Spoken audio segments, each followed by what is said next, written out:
Tenemos hoy comentarios calientes, comentarios con muchas primicias, pero vamos a tener una alteración en el orden, porque nuestro invitado es el director de presupuesto que tiene muchas responsabilidades.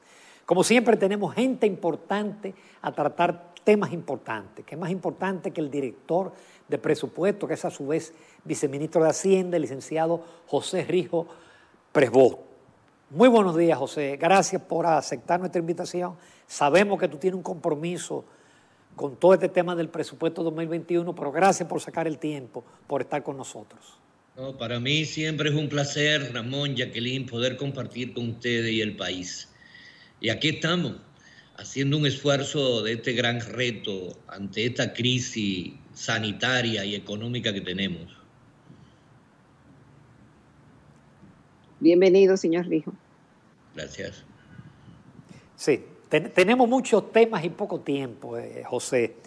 Yo quiero comenzar primero con una declaración reciente tuya sobre el pago, erogaciones que hicieron en la transición por 21.000 millones de pesos, porque lo que hemos leído un poquito de la ley de presupuesto y de la ley de Contraloría, sabemos que hay determinados trámites para que los pagos se efectúen en el Estado Dominicano en todas las instituciones. Trámites que a veces suelen ser largos y con mucha burocracia.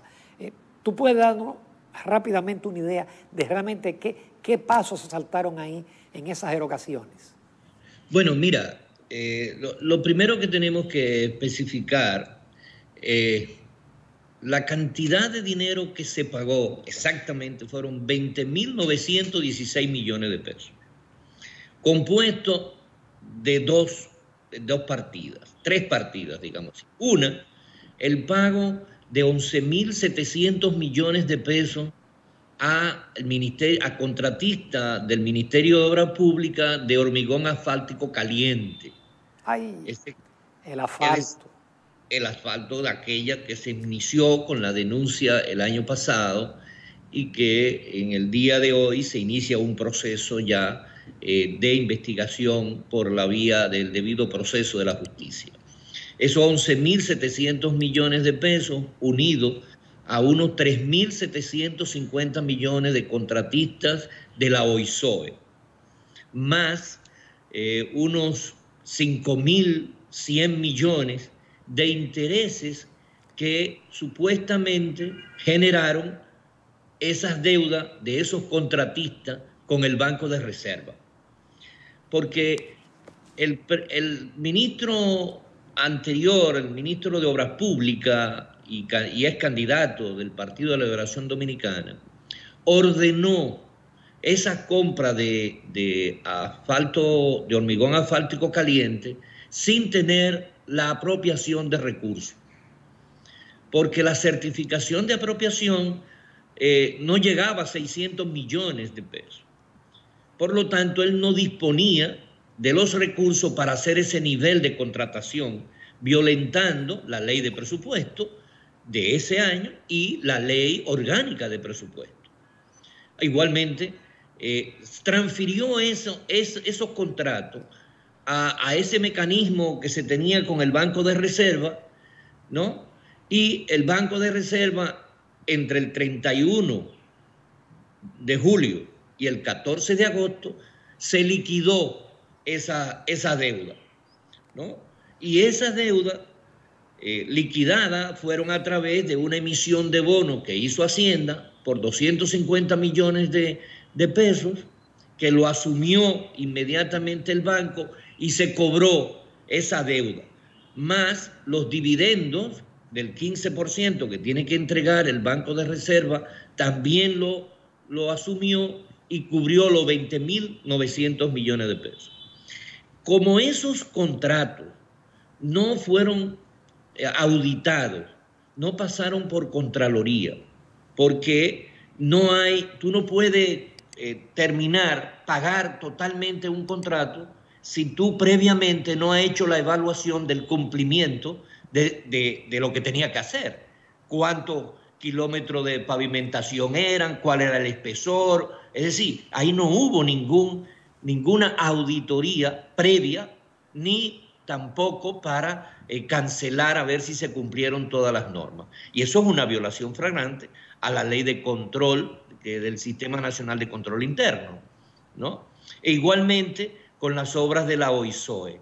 Muchas de ellas, inclusive sin terminar, fueron cubiertas en la totalidad. Todo eso se está revisando. Ya la parte que tiene que ver con el hormigón asfáltico caliente, como eso tuvo un componente de que, de acuerdo a la anterior directora de compra y contrataciones, que ratificó al finalizar su periodo de que no se habían cumplido las condiciones técnicas ni de procedimiento que conforman a la ley de compra y contrataciones, y que por lo tanto había una ilegalidad en esas compras.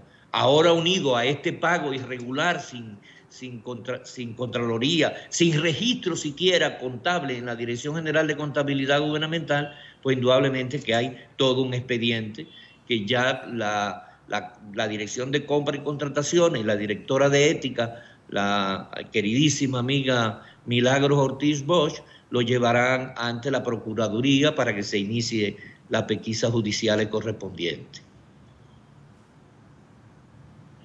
Sí, señor Rijo, durante mucho tiempo se estuvo diciendo en el anterior gobierno de que quienes fueran suplidores del gobierno tenían la garantía de que para contratar una obra, una compra o servicios se tenía que tener la certificación de apropiación de recursos. Por tanto, el pago estaba garantizado. Sin embargo, vemos que en medio de la transición y después de la transición, gremios profesionales, suplidores del Estado, se han quejado amargamente de la cantidad de deuda que tiene el gobierno con ellos, muchas de las cuales tienen años sin ser honradas. Entonces, además del tema del asfalto, ¿usted tiene conocimiento de si se violaron otros procesos que no estaban en el presupuesto y se hicieron y por eso está esa deuda? ¿O qué explica la gran cantidad de deudas si se supone que debían tener la apropiación para esos pagos?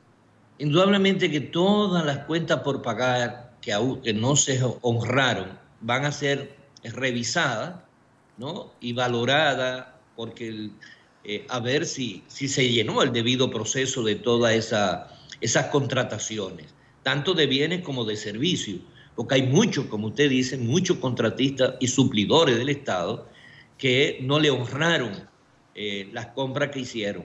Y esto tiene un componente que nosotros estamos advirtiendo.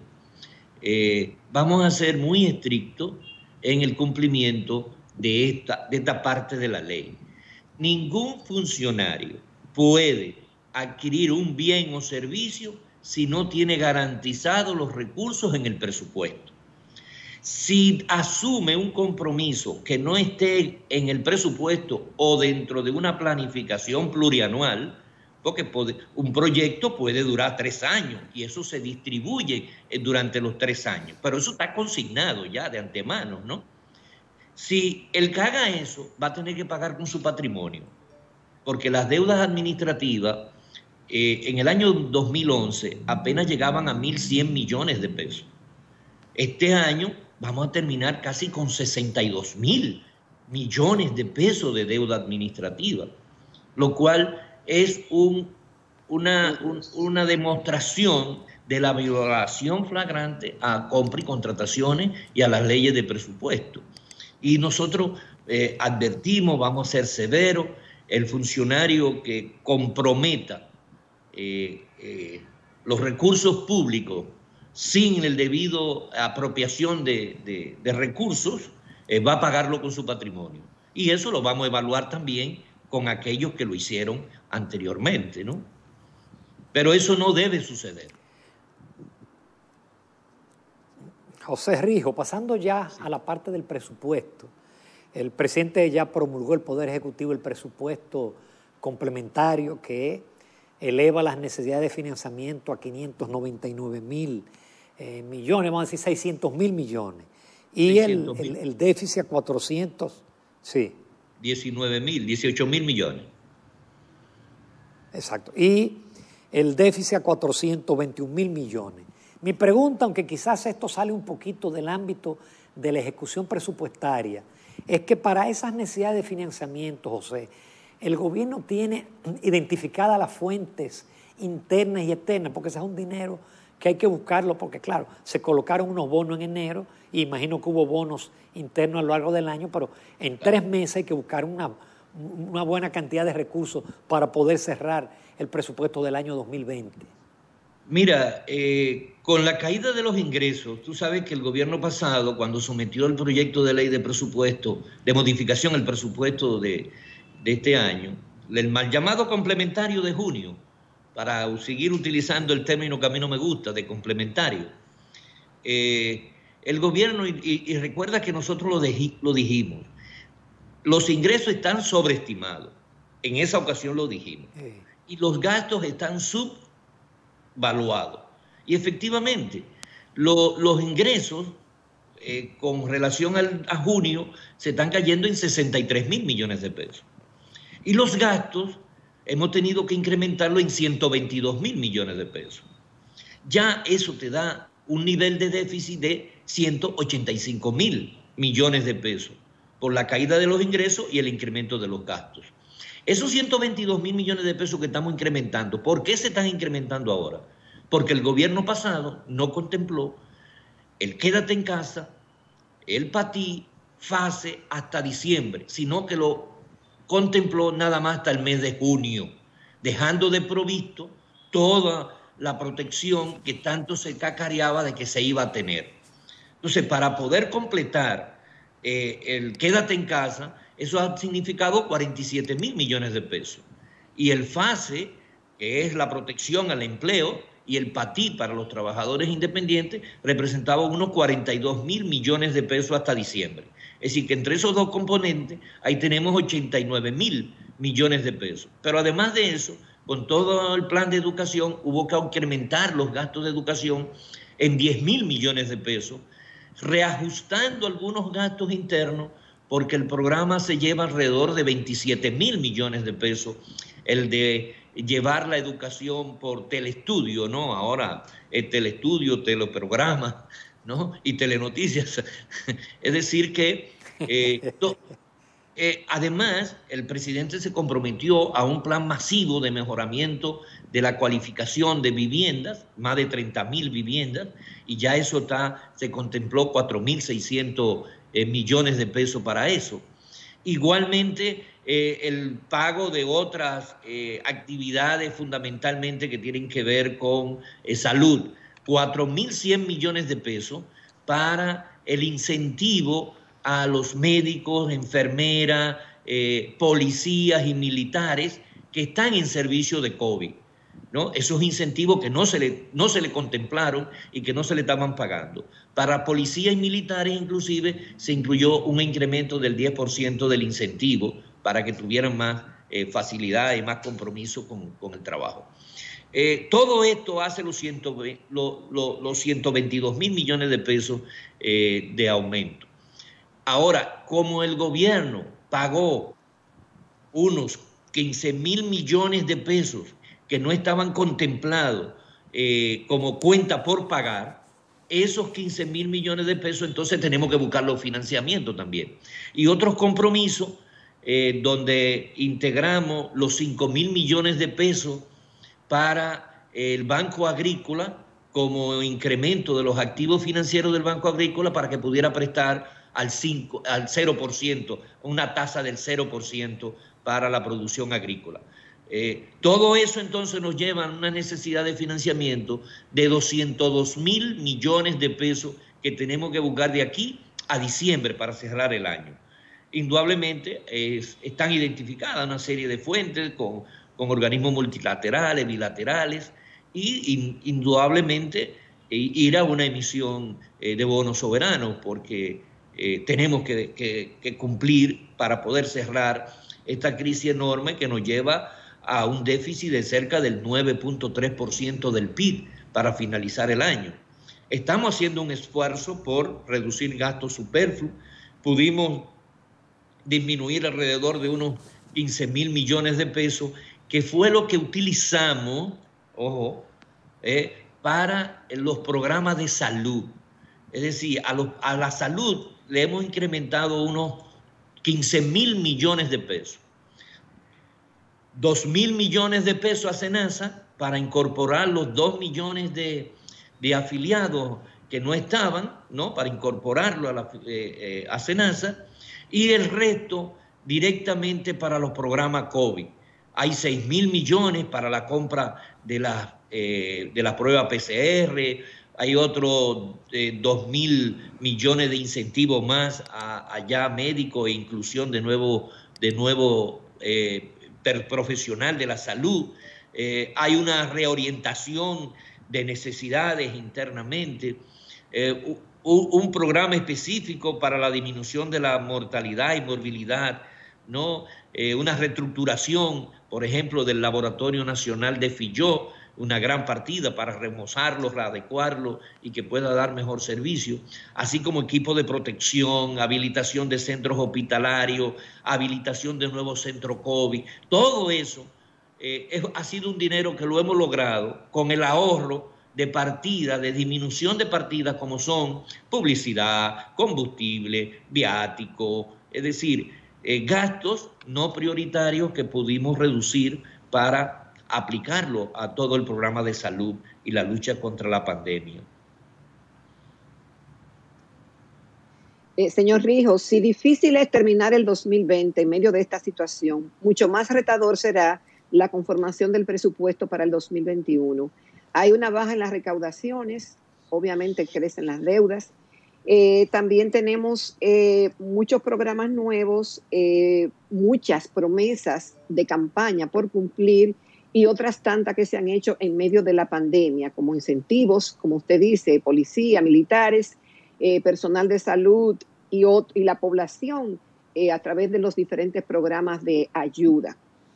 Vemos que se proyecta hoy, la prensa reseña las declaraciones del diputado José Horacio Rodríguez de Alianza País, de la preocupación que existe no solamente en él, sino en un gran segmento de la población preocupado por nuestro endeudamiento, y que se estima que el presupuesto del año que viene tendrá un componente quizás de la mitad, según proyecciones que se hacen, de deuda. En medio de este panorama de incertidumbre en las recaudaciones, de una recuperación que, aunque tenemos mucha fe, todavía sigue siendo incierta, ¿cómo será ese presupuesto? Y vemos también que el gobierno, además de todo lo anteriormente expuesto, está haciendo muchas promesas de inversiones. Bueno, indudablemente que construir el presupuesto del año que viene en el tan poco plazo que tenemos, porque de acuerdo a la Constitución debe ser presentado al Congreso a más tardar el 1 de octubre. Hay que entender la crisis, el nivel de crisis que tenemos. Terminar este año con un déficit de 9.3% es algo impensable cuando iniciábamos con un déficit de alrededor de un 2%. Es decir que el impacto de la pandemia, y eso es que la población y los amigos legisladores tienen que asimilarlo, y creo que nos dieron un gran respaldo ahora porque nosotros preparamos ese proyecto de modificación de la ley apenas en una semana, ¿no? Y en 10 días el Congreso a unanimidad nos los aprobó, lo cual nos hace sentir de que hay un compromiso político de todas las fuerzas políticas de entender la realidad. No hay manera de cubrir esta caída de los ingresos si no es con financiamiento. Nosotros somos los más preocupados por el nivel de endeudamiento a que nos fueron llevando, porque hemos llegado a esta etapa por la manera irresponsable con que se tomó el financiamiento, en época en que debió haber sido tomado, los préstamos debían haber sido fundamentalmente para el desarrollo, para la productividad, para inversiones de retorno, y es lo que no tenemos. La carga, por ejemplo, para el año que viene de los intereses de la deuda son 184.000 millones de pesos. Es decir, estamos hablando del 3.8% del PIB, cerca del 27% de los ingresos que vamos a percibir. Y eso es una carga dura para si a eso le agregamos el 4% de educación, que serán unos 190.000 millones de pesos, por encima del 2% del Producto Interno Bruto para salud, llevar ahora a los ayuntamientos en un proceso paulatino para que el próximo año puedan tener alrededor de un 3%, apenas se le está dando 1 punto algo, ahora se le vaya 2.4, ahora se le va a llevar a un 3% y así vamos a ir escalonadamente, pero es un año que requiere necesariamente, porque estamos proyectando un déficit todavía preliminar si se quiere, necesitamos la aprobación de ciertos aspectos por encima del 3%. Ahora, reducir un déficit del 9.3 al 3.7 realmente significa un esfuerzo enorme y dejar de gastar en actividades que no sean productivas, ¿no? Y en cuanto a las promesas del presidente, por ejemplo, en el área de construcción, de grandes construcciones, es todo un plan a través de la aplicación de la nueva ley, la creación con su estructura ya que ha comenzado a operar, de la Dirección General de Alianza Público-Privada, donde ahí hay grandes compromisos para los grandes proyectos de inversión. Indudablemente que habrá un componente de gasto de capital, porque la reducción del gasto que vamos a tener, porque estamos hablando de un techo del año 2019, es decir, hay que entender los ingresos que estamos estimando, son alrededor de 660.000 millones de pesos para el año que viene. Y eso es confiado en que vamos a bajar la pandemia ahora, de que vamos a reactivar y que el mundo va a comenzar a abrirse para permitir tener un crecimiento de cerca del 5% el año que viene. Entonces, sí nosotros estamos asegurando que va a haber sostenibilidad de lo que estamos haciendo, de que va a haber un plan real para desmontar el déficit que nos toma en el 9.3%, en el 9.3% del PIB, ¿no? Si tú entiendes que los ingresos que tú recaudas es un 13%, nada más tú estás teniendo un 4% para distribuirlo en todo el resto de las necesidades, y ya la educación es el 4%, es decir, que prácticamente no ha tenido más nada que necesario de endeudamiento. Pero el endeudamiento va a ser responsable. Y es lo que la población y nuestros legisladores tienen que entender.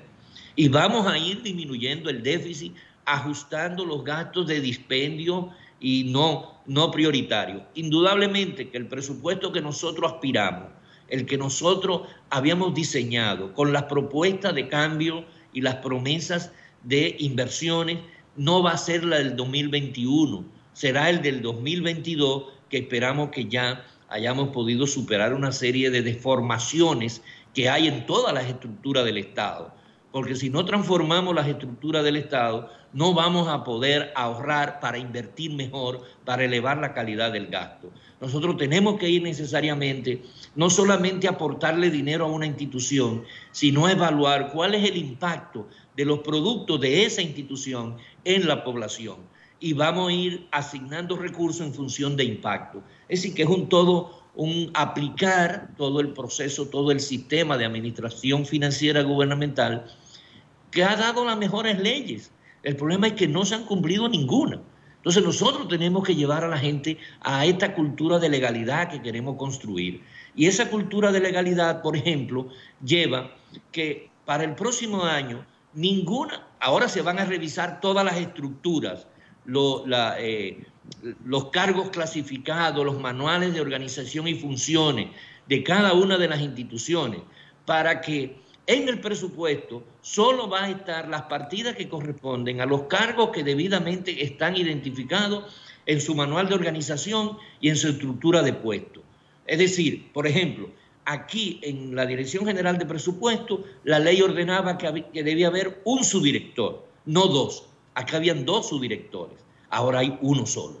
El organigrama nuestro indica que no hay asesores, aquí habían 5, ganando 200.000 pesos con choferes, vehículos, combustible, ¿no? Que no le aportaban prácticamente nada a la dirección y que fueron automáticamente, aquí no hay asesores, los asesores aquí son los funcionarios de calidad, los técnicos aquí que nunca le han hecho caso porque se ha impuesto el clientelismo y la voluntad política. Así es que nosotros estamos confiados en que vamos a poder disminuir el déficit para disminuir el endeudamiento y mejorar la calidad del gasto. Son retos muy grandes y la población tiene que entenderlo y nuestros legisladores tienen que hacer conciencia de que tenemos que empujar todo en una misma dirección porque desde la administración pública hay una firme voluntad de que mejoremos la calidad de vida de la gente, que es lo que en definitiva tienen que hacer todos los servidores públicos.